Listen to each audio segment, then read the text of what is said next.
but you cannot measure green sand control even till today. If you increase active clay, you impact 8 properties of the sand simultaneously. And now you can't see the sand, you can't feel the sand, it is moving with tremendous velocity in highly automatic molding lines.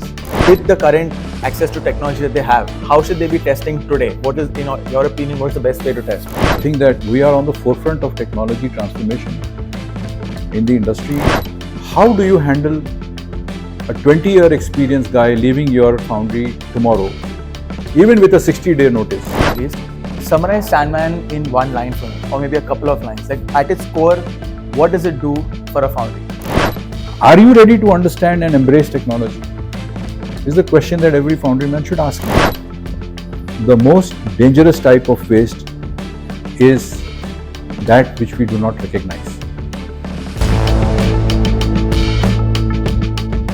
A lot of foundries are tracking their capital investments, their labor, and all the other assets that they have in their companies. But I think the main thing they are missing out, and something that they already have but they are not leveraging, is their data, which is something that Mr. Deepak Chowdhary has really pioneered and enabled foundries to take advantage of the data that they have, especially for Greensand, right? Because I think you're right. mainly a pioneer with Greensand technology. That's been my passion. Right. Yes, that's true.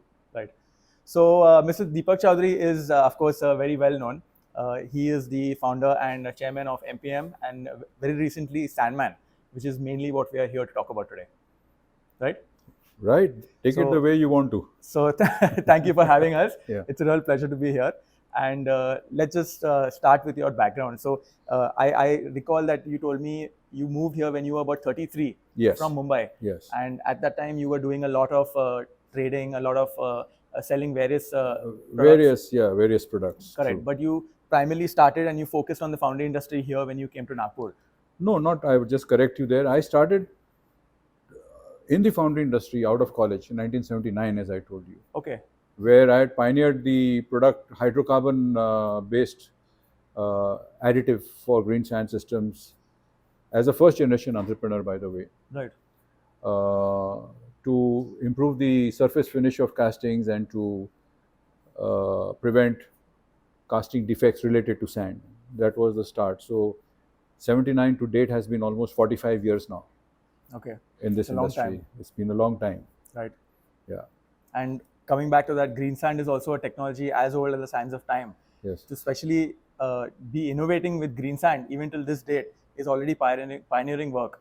So I think that is mainly what drove me here, and something I really wanted to talk about. So if a person today is running a foundry and they are using green sand, right? Now, green sand can be looked at something that is very, very basic. You use this in this combination and you go ahead and you get your green sand. But you have looked at it as a science now, right? And you have gone very deep into the subject, correct? So if someone were to ask you, what is your understanding of green sand and what do the various additives in green sand actually represent, what would be your answer to that? Yeah, that's a great question, but it also begs a very complex answer. Right. So, as you have rightly said, green sand is supposed to be a very simple admixture of 4 main additives: water, sand, carbonaceous additive, and clay, that is bentonite. Okay. Now, this simple mixture, when it is put into a sand loop with varying degrees of sand metal ratios, core to metal ratios, bunch weight of the castings, etc., correct, it becomes very complex. Because now the sand, the moment you start operating that foundry with green sand, you are giving life to a complete, a sort of an animal that is constantly energetic, evolving, moving, dynamic, very difficult to control. Right. And every foundryman in the world would agree with me if I said that it is the greyest area of the casting process. Every other area in the casting process has a definitive solution, like you can test metal, you can do a spectrography on metal, you can measure the modulus of a sleeve when you're doing methoding. But you cannot measure green sand control even till today. Okay. So it has always remained in the realm of experiential capability. the know-how gained by years of experience in managing systems.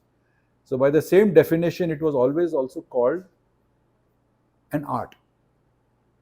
And if you notice my tagline, which I'm not wearing my t-shirt today, my tagline when I invented Sandman was from art to analytics. Okay. That's the tagline of Sandman. Right.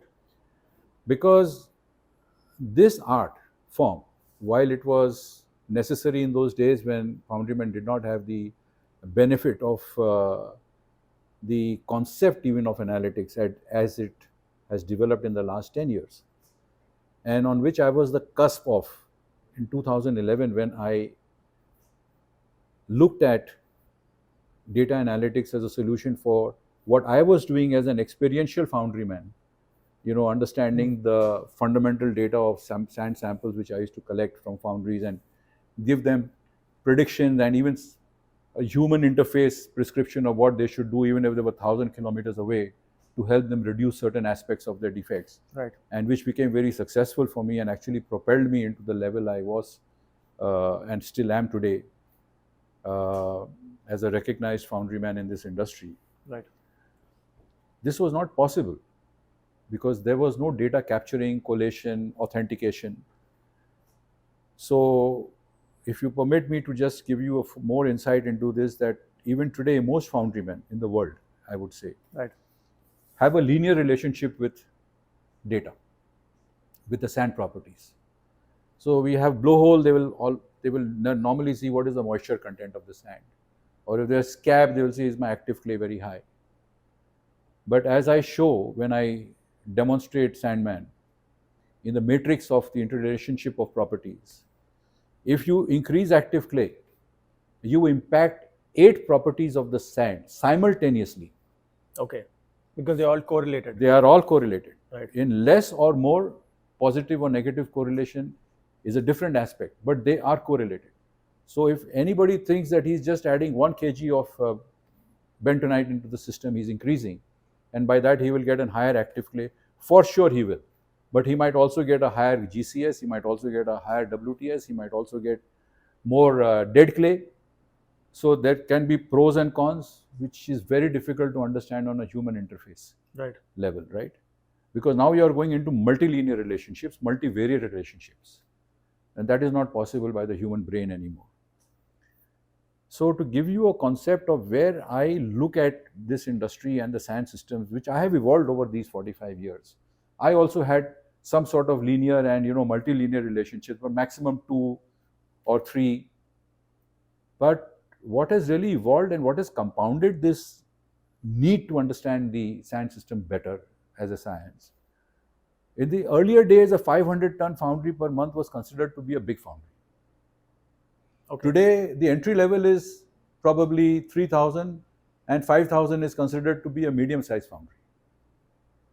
That is a huge gap. It's 10 times bigger than what it was 30 years ago, 40 years ago when I started my career.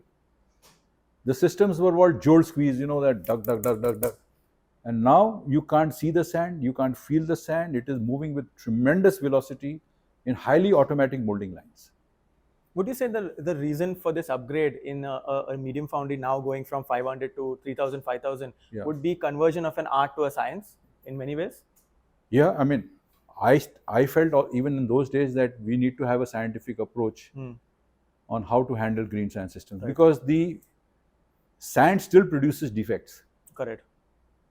And by the way, in one of my pitches, I said defects are common across foundries globally. It's not only an Indian phenomenon. Correct. Some suffer less and some suffer more. But it is a uniform occurrence. And the important thing is to control it. You have to understand what is creating the noise in your system. And once you have a handle on the noise, you have a handle on the defects. Defects are never controlled by design. They are controlled by process control. If the process is good, you will have less defects. If the process is unstable, or what we would say imbalanced, you will have more defects, right? So the understanding of how that sand system is looping and the advent, of course, of jolt squeeze molding capabilities to high pressure molding lines. I have a clarification for all those who care to listen we use the word high pressure molding line. Correct. Including the manufacturers say they are high pressure molding systems.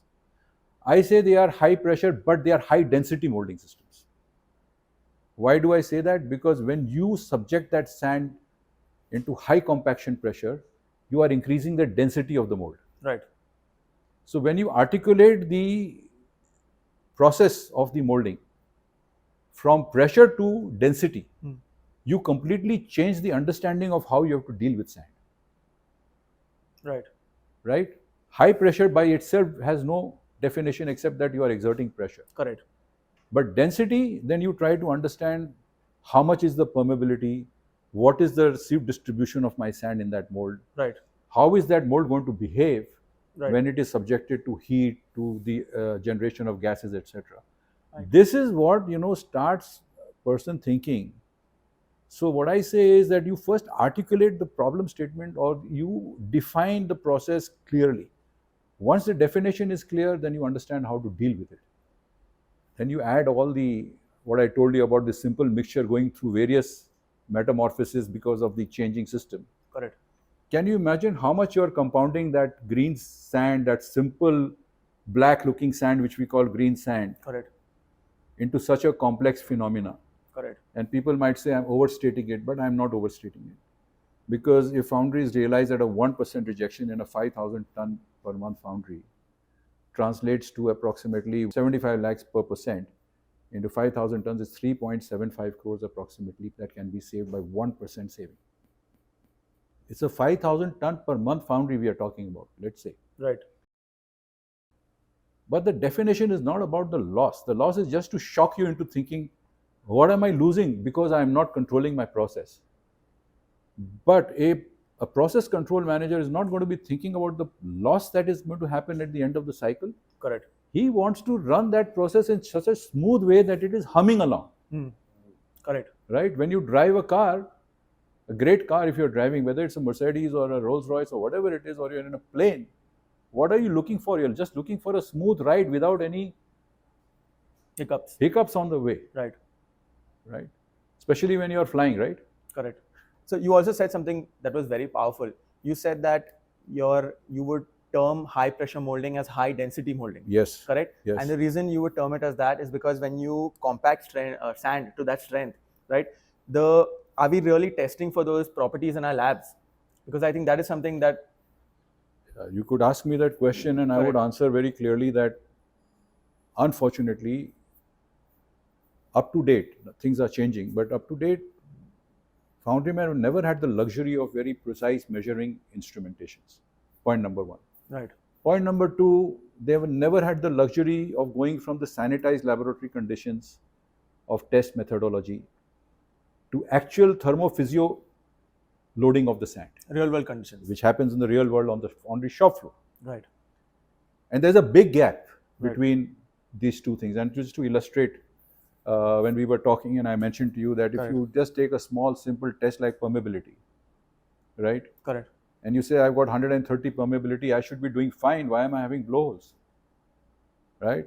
But you're testing in a laboratory which is sanitized for testing process, so you're just pushing air through a sand sample and the velocity of the air passing is giving you 130. correct, Now let's say that we put a coin on that top, right, right, sort of throttling that's 2-inch sample by say 1-inch coin.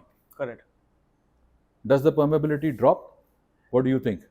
This is something that you mentioned earlier, and I was really zapped at the answer. So, Right. right, So it doesn't drop because Correct. the principle of physics is that the air will escape through the available route right, in a much faster and with more velocity, but Correct. it will still give you 130. correct, And now let's go to real world conditions and you heat that coin to 150 degrees or 120 degrees right, and then place it on top of that same sample. As I told you, the permeability will drop. Why? The sand sample is the same, the circumference is the same, the air pressure is the same, the test must be. It's because now that heat is driving the moisture down from the sample top portion to below, and therefore it is creating a more throttling effect in the sample, and you might get a permeability reading of 110. okay, That's your answer. right, right. So now what are you really looking at? How much moisture is there in that sand sample? Correct. It is no longer just a sand sample for testing permeability. You have given it a different dimension.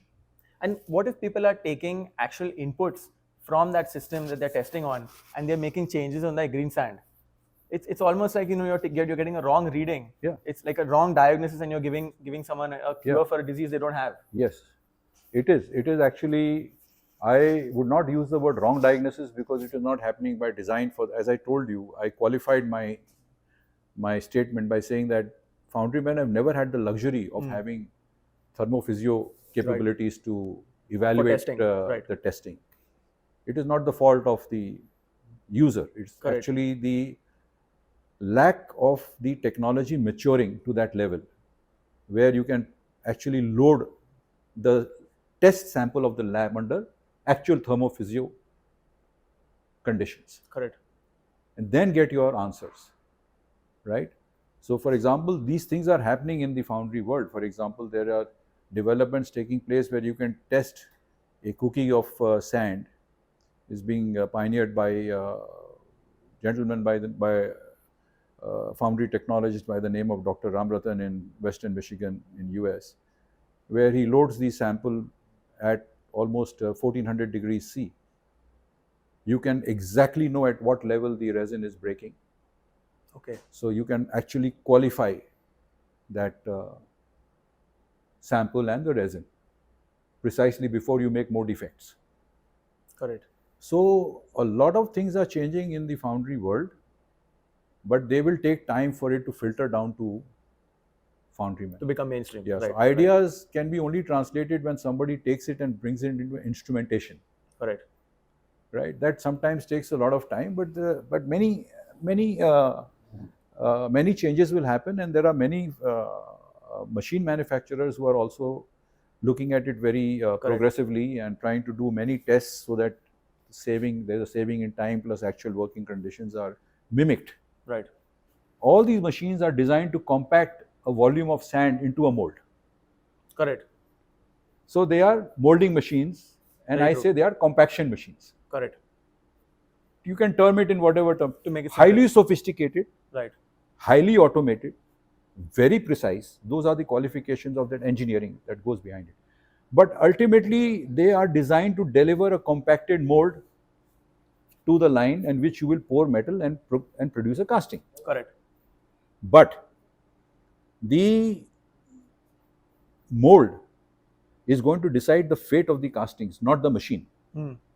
Right. The machine is only handling the available quality of sand. If the quality of sand is not mulled properly, is not prepared properly, Right. and the proper analysis, design, and technology of that sand control is not applied, the machine is only going to spit out What you put you have put in. Right. True. So you put in a crappy mold, you're going to get a crappy casting. Correct. Right?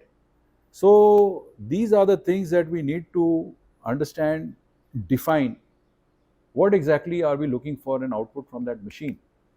Many people think the machine is the solution for the mold. It's wrong. It is still the sand which is the solution that the machine is delivering to you with value. Correct. Proper pressures, proper shape, integrity of shape, and everything goes into it and gives you a proper mold. So when the whole system works in unison or in synchronization and in harmony, then you get a great casting. But if there's imbalance in any of these processes, you are not going to get a great casting. Right? And it takes the foundry or the line manager or the foundry manager to apply his mind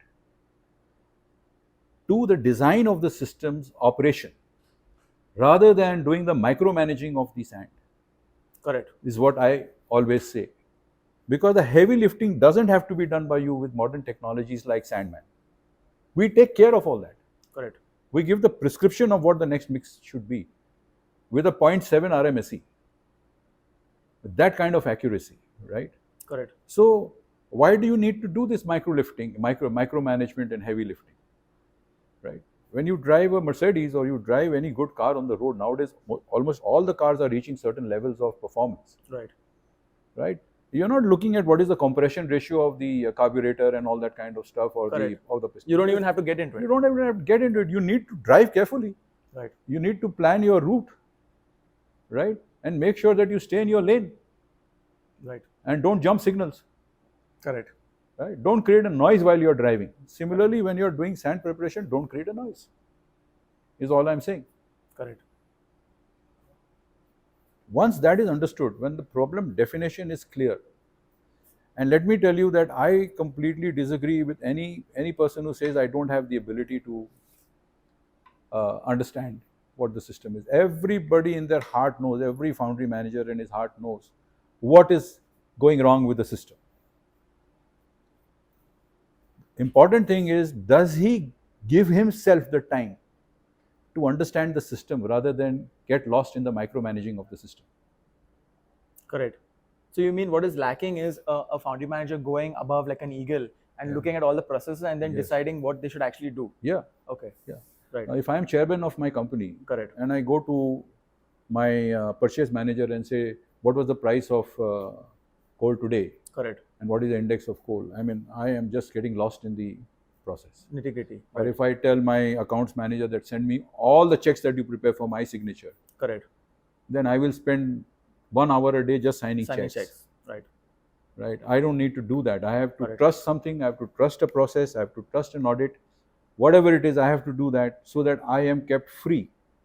Correct. For taking really consequential decisions which impact my company, its earnings, its future, and its progress. Right. I think the same principle applies to foundries in every aspect of its working. And I am now talking about sand. So it also applies to the person who's handling the sand. Correct. Right. If I was running a foundry and my foundry manager would come and tell me, sir, we added 2 kilos of this, or we did this, or we did that, I would listen to him with due respect, but at some point, I would wonder that whether I have got the proper processes in place. Right. So I have something very important to add on the part that you mentioned about the sand. So you said that it's not the foundrymen's fault because they've never had access to this technology where they could test sand on real world conditions. Yeah. Right. But things are changing today. Yes. Now it may take some time to catch up. Yeah. Like as you mentioned, maybe 3, 5 years, 10 years, we don't know. Yes. So understanding this, if we have a good foundry manager today and they are maybe in their 30s, 40s, 45, 50 maybe, right? They're not from the earlier generation where you never had access to these technologies, but at least now they have some testing equipment. Yeah. Right? How can they leverage their testing equipment best with the current access to technology that they have? How should they be testing today? What is, in your opinion, what's the best way to test? Yeah. So as I told you, the development of real world condition testing technologies has still not percolated down to the industry as a whole. Right. So I think we are still where we were 50 years ago. Okay. It's that bad. It's that bad, yeah. Right. Use the word for a better phrase, it's that bad. It's bad because, as I told you, now there is an imbalance between what you are designing for and what you are actually getting.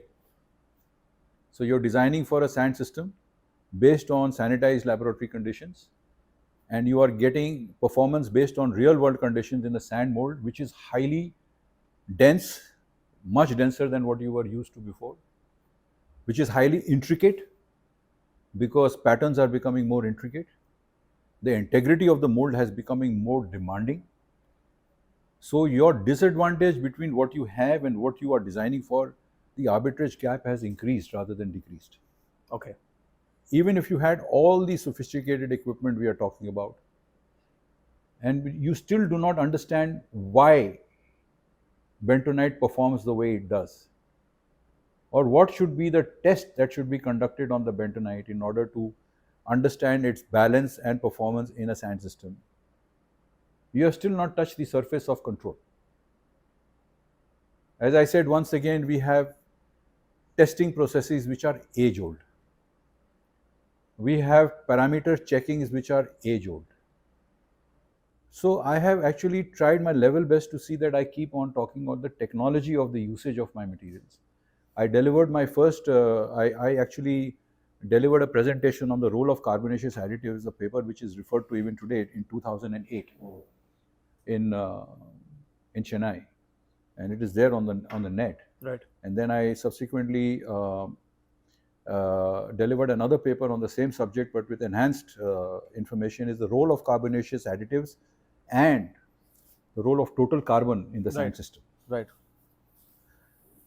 Many of those ideas that I propounded are followed by even my competitors today, right? It doesn't bother me because that's a part of growing up and maturing in the industry. Sometimes the ideas you say is followed by others to your disadvantage, maybe in commercial terms. But commerce is not what motivates me today. It does motivate me when I'm sitting on the chair of MPM's chairmanship. Correct. But since I fashion myself more as a technologist, I feel it is my duty to inform the reality of the process in stark contrast to what is happening today and actually tell them that what is it that we should be looking at. Sometimes you don't even have the ability to buy all those machines to be put into your laboratory because of the cost of using those machines to understand the crucial performing properties of, let's say, even coal. We test coal, for example, for LOI and volatile matter. But how many people understand that there is a mid-level of volatile organic compounds? How does that impact the evolution of gases in the mold? How many people understand the difference between black coal, brown coal, lignite? There are so many types of coal. Hard coal, soft coal. I mean, Foundryman would say it's not my job to understand that. I look at the constituents of coal, that is the ash, moisture, VM and LOI. That's good enough for me. Really? Yes. Fundamentally, by a thumb rule, it is good enough. And you are not expected to know more. Correct. But maybe a little bit of more insight into understanding why clay swells the way it does. Why is hot sand considered to be detrimental to the development of clay? What is deeper in understanding the loss of clay during the casting process, whether you are losing 80% of it or you're losing 60% of it or whether you're losing 35% of it? At what level does the dehydroxylation temperature reach? That is when your clay becomes totally ineffective and when you do TGA tests on it, for example. I have a TGA machine in my laboratory which costs about 35 lakhs rupees, for example. I can't expect a foundry to invest in that. But as a supplier, I try to give information on that wherever the foundry needs it or tries to appreciate it. Correct. I won't do it just out of default conditions. Right. You know, so I will draw a stark contrast even to what used to happen when I started my career and what happens today. When I started my career, the grand old men of the foundries, I mean, I am testament to their thinking, progressive thinking, I would say. They would say, Deepak, I've got a problem, I've got blowholes in my system. Come and help me solve it. It was an order and also a collaboration. Right? Young man then, you know, so people like, you know, I won't take names, but I have deepest respect and admiration for them. And I had the good fortune of knowing many of them. They would just say that by exception, is that a coincidence that 10 people in 10 different foundries would adopt the same approach with me individually? I've got a problem of this type, can you help me solve it? Correct. Today, we are told as suppliers, now I'm wearing the hat as a chairman of this company, these are the specifications that I want. You deliver as per these specifications and at this price. So now you tell me that if you are going to look at any aspect of the foundry industry in this manner, what is the role of the supplier to you? He is no longer a supplier, he is a complier of your requirements. with the variables that you specified. Yeah. This is where I am trying to highlight that the intricacies of the product that you supply should be known, and that I should know how to apply that into your system so that I can deliver a system to you, a solution to you. Correct. So we need to nurture the aspect of collaboration beyond commercial terms, beyond commercial requirements. It's about what the additive performs in the system to give you lower rejections. For example, Correct. if you are able to control rejections by 1% and a 75 lakh rupees is probably not what you are buying the value of that of my material to that level. Correct.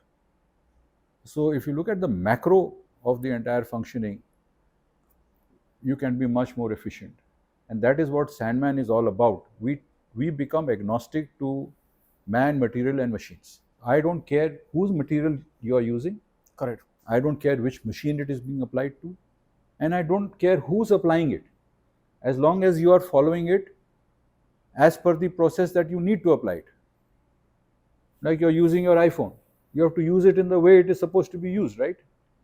You try to fool around with it, it's going to hang. Correct. Right? Doing what is not meant to be done with it. Yeah. Right. You have to follow even a process even when you are using a phone. Correct. Yeah. Don't click on dangerous links. Correct. For example. Correct. So the same thing applies to the systems that we are working in, we are performing in. We have to change the mindset that we stop micromanaging, that we stop heavy lifting, we let technology do that job. And why did high pressure lines come in, by the way? Because the customers started demanding high integrity molds, highly precise molds, and highly consistent molds, so that you could make highly consistent castings, which was not possible on a jolt squeeze line or an ARPA line. Right. That was the transition of the industry from jolt squeeze lines to high pressure, high density molding lines. Correct. Right? The same thing applies to the subject that I am talking to you about. Why should sand remain grey? There is a scientific ability to control sand. Sandman is that. What you've done with Sandman also, to add to your point, you've taken, it's a culmination of all your many years of learnings of, being a consultant, being a flying doctor, solving Foundries problems, taking all that knowledge, which is not wasted, and putting into one software, which basically is like, your message to the world. I think that is essentially what you've done with Sandman. Absolutely. You have articulated it very, very succinctly. And I would also give credit to my customers, because I say that Sandman is a co-creation. I have faced heavy demands and heavy flack from the users, all in good faith, by the way, who said, I want this also, Deepak, can you do this also? Or this is not up to it, let's try to see whether we can incorporate another angle to this. And we did that, and the software is therefore actually a knowledge bank of my logic, but co-created with the demands and the logic of the ecosystem that I apply this software in. Right. There's all these companies. So there is no individual claim to fame except the fact that yes, it is a pioneering effort. Right. That is something that did not exist. It is a 0 to 1 pioneering effort, as people say now, that you start from 0 and you've gone to 1. That is the crucial thing that I lay claim to.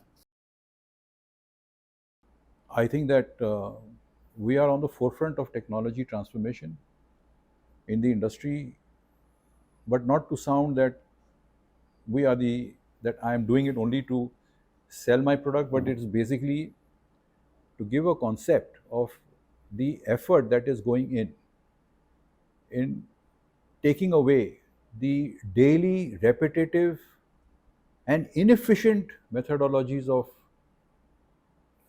doing any process. Correct. And letting artificial intelligence, which is the buzzword of today's world, to give you that output. Right. Leaving you free to focus on designing the entire process. Design is much superior to managing. Right. So I think what people mainly want to know is, this is a revolutionary product. how did you go about formulating the idea for it? How did you bring it into crystallized form, into actually being on your computer as a a software? What is that process like? When did it first start? How did you go about it, and how long did it actually take? Yeah, so that's a interesting question that goes deep into my history. I don't know whether I should answer that. So, any relevance to your so very frankly, uh, I won't go into the actual bingo moment of my getting into. So, I was always scared of software. I would run away from any letter S Okay. because I never thought myself capable of developing any software. But it so happened that I was doing a case study on analytics where I don't remember the exact thing, but it was a case study about two young guys trying to impress one of these big two, I think whether it was Steve Jobs or whether it was Bill Gates, I'm not clear, on a certain process where they had to showcase their analytics and they were not ready for that meeting. So how they did that analytics loop in a very small designed ambience and showed him the power of their software that they were developing on an analytical basis for a specific problem. I don't remember exactly because it's been almost 10 years and it was a bingo moment for me. And I went to people whom I respect and I said, I need to get into this. How do I do that? They said, I won't say that. That's a secret that I have. Right. So, long and short of it, I found the right people who would code it for me. I was never aspiring to be the coder. And the global patent that I have is on the concept. You cannot patent an algorithm, but you can patent a concept and an algorithm which is connected to a machine. So this Sandman doesn't operate by itself just out of the cloud. It is a cloud software, but it needs machines to deliver the results, right? The computer is a machine. Sometimes it interfaces with the HMI or the SCADA of the systems and then delivers the result. So without a connection, it is of no value. The algorithm is of no value. Correct. Right. So that's how I developed it. It was done in 2011, 2012. Took me 3 or 4 years to develop the prototype and took me another 2-3 years to bring it to maturity, proof of concept. Okay. By the way, one of our customers is the first and the only foundry of its type in the world where there is no human interface between the prescription of our recipe of each batch of sand that is prepared to the dosing of the additives with an eye on the rejections. It is completely software driven. No foundryman will ever allow you to touch the dosing of the additives. But it is being done by them for the last 2 years and they have record lower levels of rejections. Okay. It means your software automatically not only makes the calculation but also carries them out. Yeah, it makes the calculations, it gives a recipe that for the next batch you add A, B, C, D in the following quantities and it predicts what will be the properties of sand once you do that. Okay. Even before you have tested it, right? And that is with an eye ultimately on the rejections, right? That's a very complex phenomena. So I think it is to the credit of Munjal Kiryu that they tested our software, they used it, and they developed enough confidence to say we will go 100% with software-driven approach. Try best at least. Summarize Sandman in one line for me, or maybe a couple of lines. Like at its core, what does it do for a foundry? So the tagline is it converts sand from art to analytics. Right. So it's a 3-word answer. But a complete answer is that it helps the foundry or it enables the optimization of the green sand preparation process to be able to deliver cutting edge process control of the sand loop, the sand system, not just the green sand, to be able to deliver very good casting outcomes achieved by optimizing not only the balance of the sand, but also the consumption of the additives that go into the sand. Almost every foundry in the world either overdoses or underdoses the sand system. Right. Foundrymen don't have data support. So what happens if you don't know what the return sand, active clay level is, how do you know how much to make up in order to achieve 8.5? You don't know whether the return sand is at 7.2, 7.5, 7.8 because of the core sand dilutions. These are all technical aspects. So what the Foundryman does in order to achieve his target of 8.5, he over edges the bentonite. So what happens is that he might achieve 8.5, 8.7, sometimes 8.8, depends. Now what does that do? In foundry technology, and I have delivered papers on this, lesser is better. The lesser you add, the better your sand system behaves. The more flowable it is. The less of contamination that you have to treat additives as a contaminant, not as an additive. Okay, that's very powerful. It's a perspective. Right. Right? So, it's also there in my book, by the way. Right. The analogy is that if you and I go to a doctor, say we have got fever, he will prescribe paracetamol. Crocin, Dolo 650. You know, Correct. the famous Dolo's COVID. Correct. Now why? Because Dolo is available in a strength of 650. Correct. But you might need 350, I might need 550. Correct. But we have no option but to take 650. Because it's standard. It's standard. So we are being either overdosed or underdosed. I might need an 850 with my BMI. Correct. Now imagine a situation where the doctor had control on the tablet and he has a tablet 3D printing machine with him. Correct. And the API, the drug formulation, right? Now he would say, okay, Jan, you've come here, you've got fever, I'm going to give you, you don't need to buy a 10 tablet strip. You need only 5 tablets, take it twice a day for 2.5 days, and you need 321 grams of paracetamol. Correct. By calculation, and he prints out 321 and gives you 5 tablets. What an ideal situation would that be? Correct. Not only is it better for the consumer, it also saves resources. Resources and unnecessary dosing of a human body. Bringing down cost. Yeah. I think at that same talk that you gave, you also compared the doctor with, dosage as per BMIs, different BMIs. That's what I'm saying. Right? BMI. Correct. I'm heavy, I might need 750. You might need only 550 or 450, it depends. Correct. So, and this kind of treatment, by the way, is prevalent in high critical disease like cancer. Right. Where chemo is dosed by need. You never overdose a chemotherapy because you might kill the patient. So, I tell foundries, that if you want to understand the real value of prescriptions or advice in foundries. So if you come to me and just say that I want to have a solution, and you come to me without data, you're like going to a MBBS doctor in an OPD clinic and he'll say, please take a paracetamol and go home. Then you go back to him after 2 days, my fever is not coming down, I'm feeling worse than before. Then he'll say, go and get some blood tests done. What is he doing? He's collecting data. Correct. And then he will treat you by data. Right. And then he will tell you, take this antibiotic for 5 days also. Because now he knows what to treat. Right. But if you don't give him data, he doesn't know what to treat. He's just treating you by clinical examination. Correct. Right? Which may not be 100% accurate. Or it could also be guesswork. Yeah. Which could be fatal. It is actually most of the time experiential understanding. Blood tests give you data-based insights. Right. I think that brings us onto our next point. You said a major USP of you creating Sandman was that we have an aging foundry population. Yeah. Right? And experience is something that is mainly driving foundries today. Yes. But that cannot be, extended and cannot be forever. It cannot be, and also understanding that there are 2 aspects of this, and it's very rightly said, and you picked up that point from my presentations very well.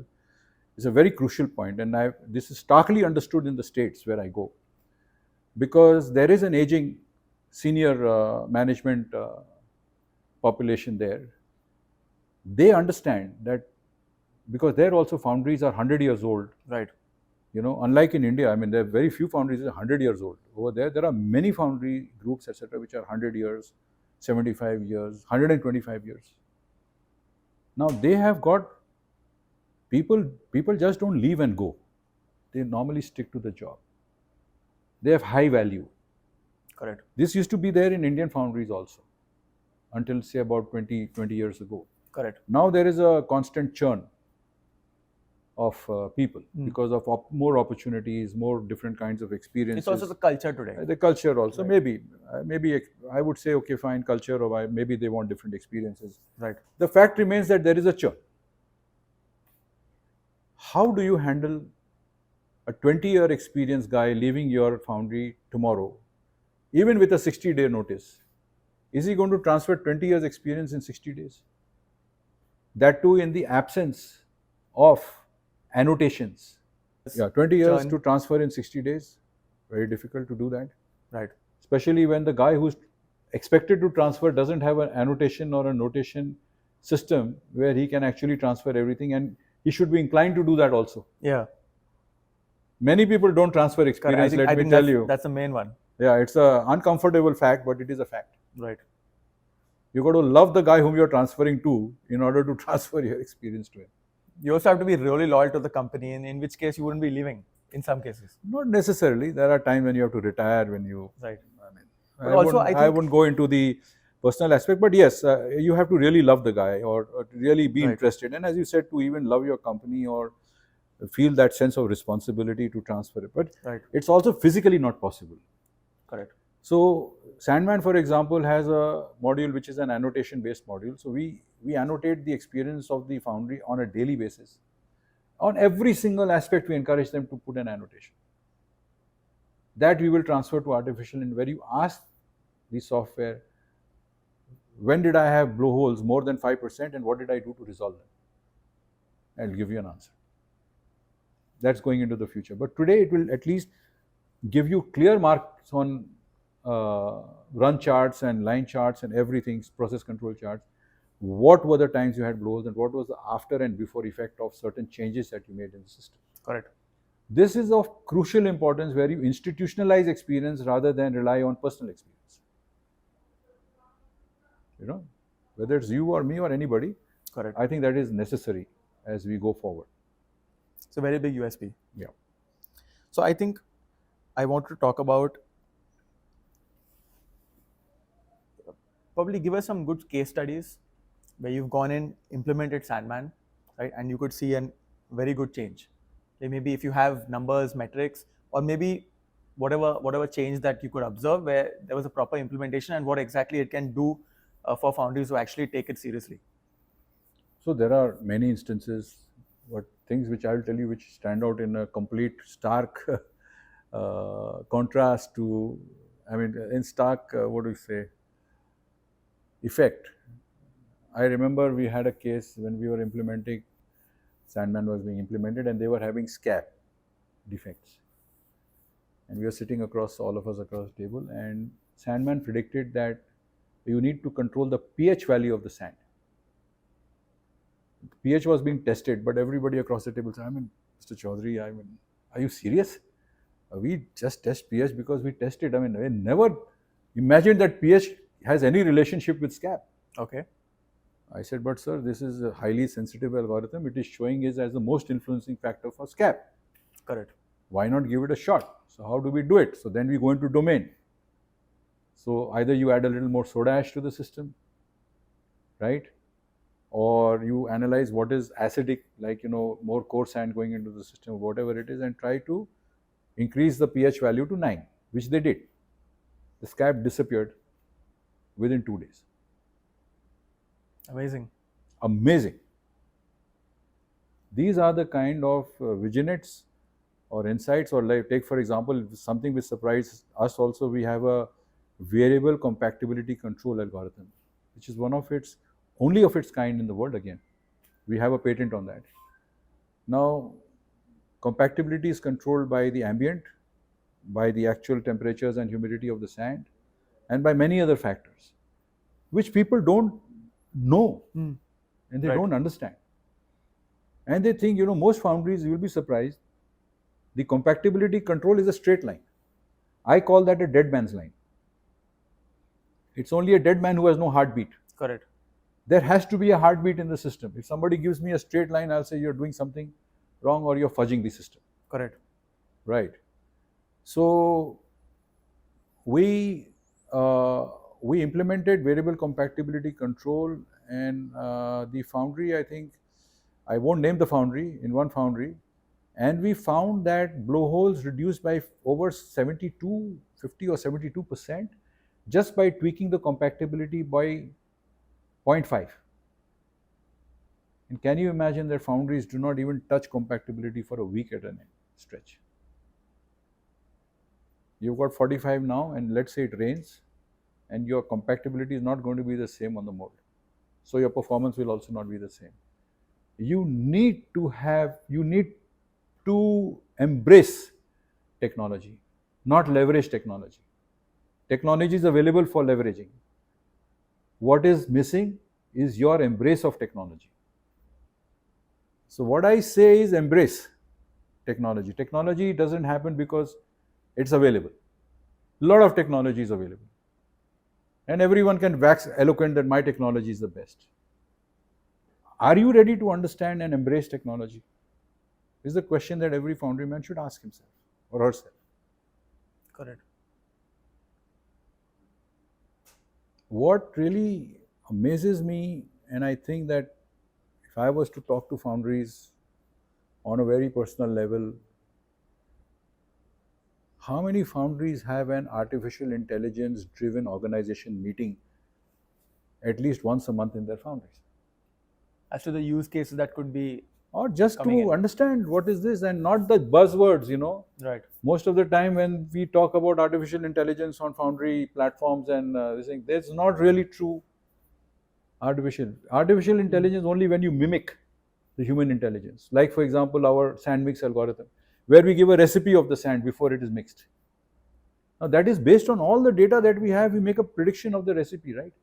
That is not available on a normal basis. That is, prescription is artificial intelligence. Prediction is not artificial intelligence.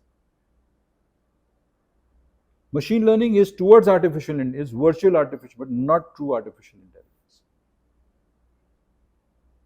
So that's why I said that the ability to articulate your needs and the way forward, clearly define it, is what is going to take us to the next level. So given this, now obviously there's a cost factor attached, right? Who do you think is an ideal foundry ready to adopt SANDMAN today? Given the cost factor aside, they also need to have the infrastructure, the testing platform, the amount of production. So who would you say is an ideal foundry right now? How would you categorize, and maybe what persona am I looking at? What if I told you that every foundry is a candidate for SANDMAN? Okay. And I will give you the reason why I say this. Right. I will give you a story. There is a story of an American sailor, Lieutenant Maury, in the 1800s, I think 1800, mid 1800s, right? Young man. He was deployed on a battleship and he was returning home after a particular assignment. Most unfortunately, his carriage, they had horse-driven carriages, overturned, resulting in the loss of both his legs. Okay. 26, 28-year-old Right. soldier, you know. Now, the Navy offered him a job in a room, bare room with one table and chair. To his destiny, I would say, not his luck, but his destiny, that room contained the logs of all the captains of all the American ships which were sailing around the world. This gentleman, what he did, he started reading the logs. And every captain has to record for the day the route, the tide, the wind, the current, the temperature, and everything of his surroundings where the ship is sailing before going to sleep. It is mandatory. And that log is kept under lock and key, by the way. Okay. Because in the event of a catastrophe, accident, or investigation, that is relied on as testimony. Correct. Now, he was credited for developing the world's first wind and current chart, because he started sending those charts to 1,000 captains of American ships sailing all around the world. And he cut short the sailing time by analytics, mathematical analytics, from San Francisco from New York to San Francisco from 180 days to 90 days. Now, if that company has to move forward, not for Sandman, but within its own ambience, because 1% rejection control is 1% increased competitiveness against your competitors. Right. More money in your bank. And the most important thing about rejections, Ian, is not about the money or the loss. If you reduce rejections, you are perceived as a more reliable foundry with your customers. Correct. No customer likes a foundry which is doing a lot of rejections. Correct. In fact, I think we should go into unseen waste, which you were telling us a little bit about. I have this very famous quotation of a very famous gentleman. Engineers have heard about him, but I don't know how many foundrymen have heard about him. Shigeru Shingo, the production manager of Toyota. His statement resonates with me very powerfully. The most dangerous type of waste is that which we do not recognize. Feel the power of that sentence. That means you are seeing that waste, but you are not recognizing that as a waste. And I'll give you a classic example. In foundries, I would say bad batches is a classic example of this waste, or unpoured molds even. Why? Because you make 1,000 molds and you don't pour 50. The mold has been made, the cost has been incurred. Correct. But you did not pour because there was something wrong with the mold. Correct. So you wasted that. Right. The mold costs money to make. Not to mention the amount of castings that were not poured, and therefore the efficiencies that you lost. Right. The operational efficiency of the machine. Correct. Now that is a waste which is right in front of you. You are recording that waste. I didn't pour 50 molds. But you are not recognizing it. And the impact that it has on your profit. Yeah. Right. Or a batch of sand which goes bad because the compactability was not achieved. It sends it back into the system. I've heard many foundrymen tell me, oh no, but we didn't waste anything. That has gone back into the system. The additives have gone. But can you track the additive? Correct. Do you know when it is coming back from the return sand hopper for the next mix? Are you going to reduce the bentonite because you know that has come back? No way. Correct. And I'm using this very specifically. No way. You know what's happening. So what has happened? You've lost it. Recognize that. At least then you can improve from there. That is when you start improving. The moment you start saying, yes, I know that this has happened. Let's try to figure out a way how not to let it happen. Correct. That's my approach. That's great. And lastly, I want to talk about today sand is considered a resource. Right? Yeah. We hear about the recent mines closing in the south. So how do you think foundries could approach conservation of sand? Is this a threat that you feel that is coming up in the near future, or maybe in the next 10-15 years? And what is your take on the subject? I just want to hear your perspective. So that's a great question. Number one, all the additives that go into sand are natural resources. Bentonite, coal, correct, sand and water. It's a coincidence, but it is a fact. All four are natural resources. Right. And all four go into what we call finally toxic sand. Sand disposal is known as toxic. Right? Correct. Now, by overdosing and underdosing prevention, by this algorithm which prevents over and underdosing, right, sand mix algorithm, we have proven case studies that we are able to conserve between 10 to 15% of additive consumption on all four counts in the first year of operation. Okay. So if a bentonite is being purchased at 2,000 or 5,000 tons a year, which is not a big deal for a big foundry, and you say 15%, you're saving close to 500 to 750 tons of bentonite. And per foundry. Per foundry. Right. So if foundrymen want to talk about conserving sand and the cost of procurement of sand, before they talk to their suppliers to reduce that cost, they should first try to reduce the consumption of their costly additives. I tell that to whoever cares to listen, and I am sometimes brutally frank about this. Right. Because when you look at it as a cost, you are looking at it with a positive lever trying to squeeze the cost. Correct. But when you look at it as a waste, which can be prevented, you're automatically conserving the cost. Right. It's just the framework. It's a framework. That's what I said.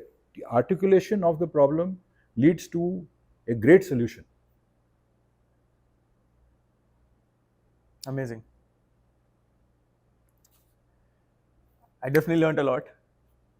Thank you so much. I was happy because you have been a patient listener. Yeah. Which everyone is not.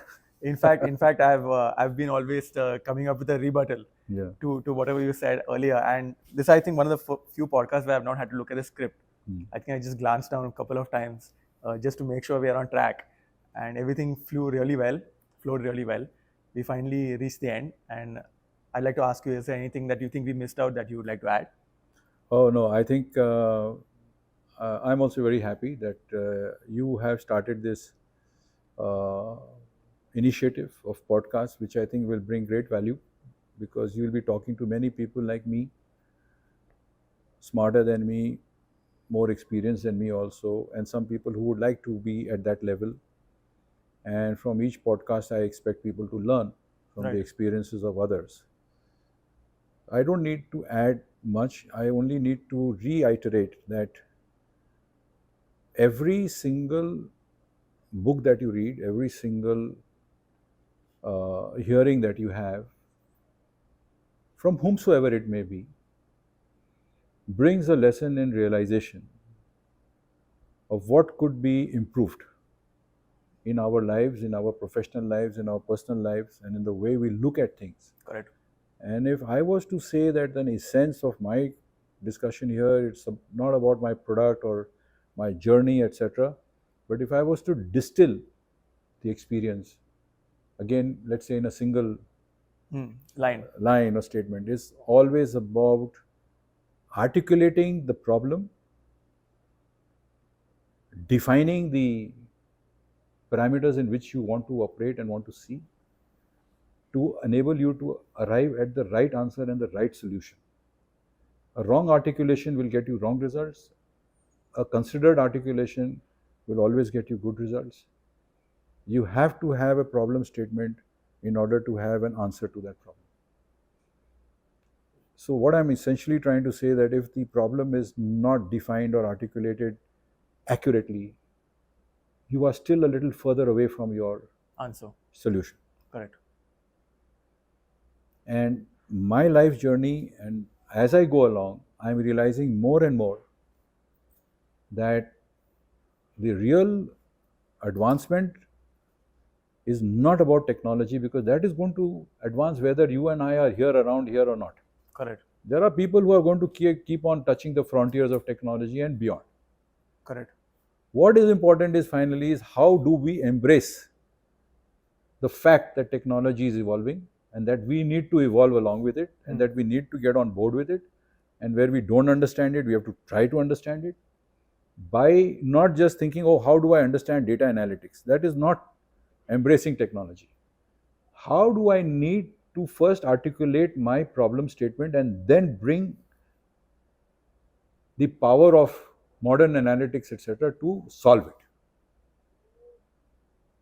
The problem is the first point of action. Correct. Everything else follows. And also recognizing that there's a problem. Yes, without that there is no articulation. Right, because I think we also spoke a little bit about how ignorance can come into play and affect your judgment as to, oh, there's no problem right now. Yeah. So maybe the solution will not be as clear. Yes. Correct. What would you like not to see when you arrive in your foundry in the morning?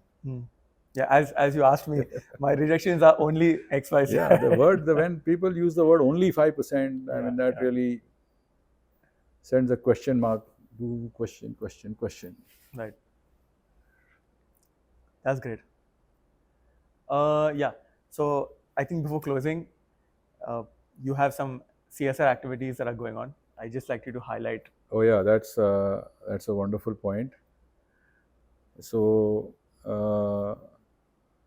very relevant, in one of the executive education courses that I did, the professor of that university said that you have done probably 600 case studies here with us, and if there is one thing that I would like you to take away, is that please go and join a non-profit organization. Okay. do good beyond your business. I have always felt that I have a unique ability to understand some aspects and problems of the foundry industry. So I have always wanted to start an academy to educate the next generation of foundrymen, right from the student level to whichever level that they are today, if they are interested in learning. And as a consequence of that, we have started the MPM Academy, MPM Foundry Academy, am I correct? The concept was my concept, but it has been driven by my group managing director, Mr. Ashok Vishwakarma. We have actually formulated several modules which are active and are available to those who are interested to onboard it. And we have a great talent pool in MPM, very senior foundrymen who have years and years of technical experience, right? And all that is going into this software delivery of education. So that is my level at which I am, that's my dream or my ambition. And I believe that will be a great help for practical solutions for aspiring foundrymen as well as people who are in the foundry industry who want solutions to everyday problems. So those who are already then, they should have an aspiration to learn more. Right. And those who are at the younger level, they should have an aspiration to also learn more. It's all a question about learning and recognizing that you don't know everything. Correct. And there is always a better way of doing something.